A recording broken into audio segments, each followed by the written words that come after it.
ဂျော်ရှူဝါဘန်ကိုအပီပြင်းကြိုက်ဖို့အတွက်အပြင်းထန်လေ့ကျင့်နေတဲ့ပန်တိုဂျာ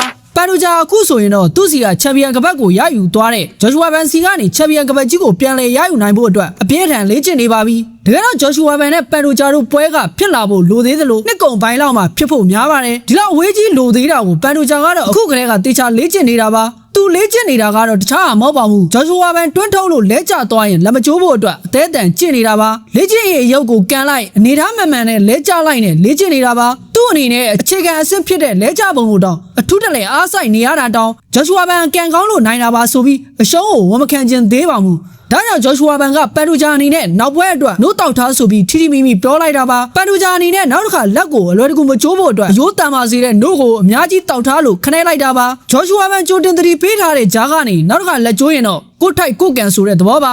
ဒါကြောင့်လဲပန်တိုဂျာကြီးကချက်ချင်းဆိုသလိုခြေထောက်ကန်ချက်ကန်ပြီးလို့လက်ကြခဲ့ရင်လက်မကျိုးဖို့အတွက်အကြိမ်ကြိမ်လေ့ကျင့်နေတာပါတိုင်ရာနဲ့ဗန်ပွဲကနေဗန်ရဲ့အားနဲ့ချက်တွေတည်သွားပြီဆိုပြီးတော့လဲပြောထားသလိုတကယ်တမ်းသူလေ့ကျင့်တော့ကလေးကလာမြေပြင်ပေါ်လက်မကျိုးပဲလဲကြနိုင်ဖို့အရေးကိုပဲအဓိကထားနေတာပါမြန်မာပရိသတ်တွေကတော့ပန်တိုဂျာရဲ့လောက်ရပေါ်တယောနေကြပါတယ်